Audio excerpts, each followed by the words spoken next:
अस्सलाम वालेकुम, मेरा नाम मोहम्मद वक़ार अतीक है और मेरा ताल्लुक कनेक्ट रियल एस्टेट से है। जिन लोगों के हाथों में प्लॉट नहीं लगे अच्छे रेट्स में, उनकी ख्वाहिश है कि बाज़ार नीचे आ जाए।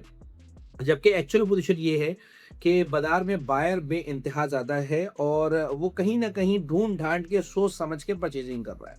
जल्दबाज़ी में कोई नहीं है, अब मार्केट स्टेबल हो चुकी है और इस स्टेबल मार्केट में परचेज़र अपनी मर्ज़ी से चीज़ खरीद रहा होता है, सेलर की मर्ज़ी से माल नहीं बिक रहा होता। टाइम लगता है, हर चीज़ बिकती है, चाहे अच्छी हो, चाहे बुरी हो। वो लोग जो परचेज़ करना चाहते थे या वो ब्रोकर जो माल गिराना चाहते हैं, जिनके हाथों में टोकन नहीं लगा हुआ, जिन लोगों ने परचेज़िंग नहीं की हुई, उनकी ख्वाहिश ये है कि माल मार्केट को गिराया जाए। और इस असना वो ये करते हैं कि डमी प्लॉट कोट कर रहे होते हैं। यानी कि मिसाल के तौर पे मुझे एक कोड हुआ सौदा 4A का 28 नंबर। अब मुझे कोड हो गया सौदा, मैं लेने चला गया, सौदा ही नहीं मिल रहा। फिर मैं सौदा लेने के लिए गया सेक्टर 4A का 5 नंबर पार फेसिंग मेरी ही पार्टी का प्लॉट।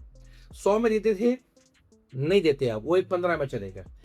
ऐसे ही बहुत सारे ऐसे प्लॉट जो देने के लिए आते थे और जब उनको रेट लगते थे वो भाग जाया करते थे, क्योंकि उन्हें पता था कि यार ये हम एक्स्ट्रा ऑर्डिनरी रेट मांगेंगे, हमें तो मिलेगा नहीं, हम भाग जाएंगे, लेकिन उनको वो रेट मिल गए।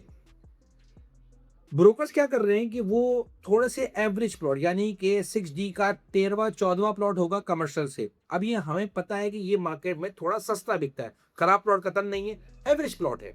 ठीक है, जैसे ये कहा जाए कि डी कटिंग की सेकंड बेल्ट का रेट अलग होगा, तो डी कटिंग थर्ड और फोर्थ बेल्ट का भी रेट अलग होगा। लोकेशन दोनों साफ है, लेकिन एक गली आगे है, तो एक गली आगे होने से 1 करोड़ रुपए का फर्क आ जाता है फेज रेट में। इसी तरह से जैसे नॉर्थ नाबाद में 5 6 7 नंबर गली महंगी होगी, आगे की गलियां सस्ती होती है, 12 नंबर 13 नंबर 14 नंबर, जो धोबी गलियां कहलाती थी, याद करें आप, एच और एल ब्लॉक में।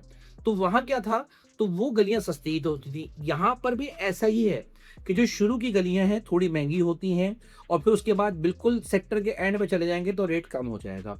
सेम ऐसे ही होगा कि कमर्शियल से 11वां 12वां 13वां प्लॉट भी होगा, तो वो 65 70 लाख रुपए में नहीं बिकेगा 6D का प्लॉट, वो बिकेगा 58 57 इसके आसपास। अब आज वो ब्रोकर्स जो ये समझते हैं कि मार्केट को नीचे गिराया जाए, ये बिला वजह बढ़ी हुई है, और जिनको ये टर्म समझ में नहीं आती कि इन्फ्लेशन ने अपने आप को एडजस्ट करना है और मनी एक्सपेक्टेशन के से रेट बढ़ना ही बढ़ना था, तो वो ये चाहते हैं कि रेट नीचे आए। वो डीएचए की डेवलपमेंट के बारे में बात करते हैं, वो ये बात नहीं करते कि पिछले पिछले 1.5 साल में डीएचए की एडमिशन ने क्या क्या एक्टिविटीज की, उसकी कोशिश थी क्या, उसने पूरे सेक्टर 4 को आबाद करने के लिए क्या कुछ नहीं किया।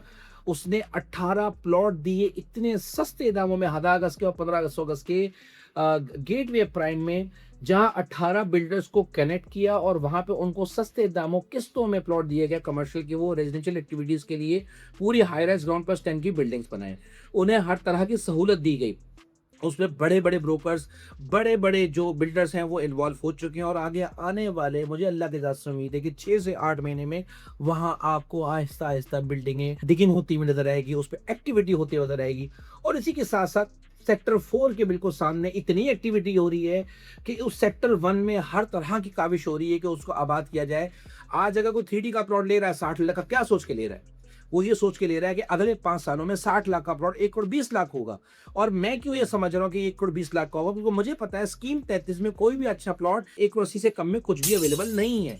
तो ये सारी चीज़ों को देखते हुए, जहाँ इन्फ्लेशन अपना टाइम लेगी, ये सारी चीज़ों को मैं कैलकुलेट करूँ तो आगे आने वाले वक़्तों में 5 सालों में सवा करोड़ रुपए का तो कम से कम भी 125 गज़ का हमारा प्लॉट ही होगा।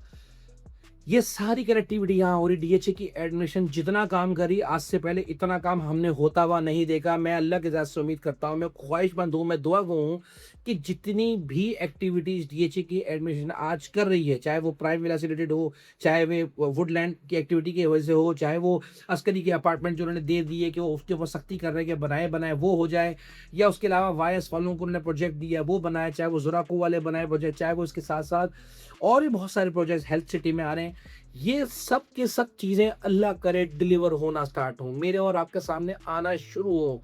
ये आना शुरू हो गए तो ये आने वाले 1.5 साल के लिए भी मैं कहता हूँ एक गुड न्यूज़ होगी। लोग ये कहेंगे कि हमें एक एवरेज प्लॉट, एक एवरेज गोले से तीसरा प्लॉट, एक एवरेज प्लॉट 6AB में हमें 1.5 करोड़ रुपए में मिला करता था, और साफ सुथरा नगीना प्लॉट 6AB में हमें 1 करोड़ 80 से 85 लाख के दरमियान मिला करता था। जिसके पास बजट कम होगा 500 गज का 1.5 करोड़ रुपए का, अगर ये चीज यहाँ से निकल गई फिर 500 गज वो नहीं ले पाएगा।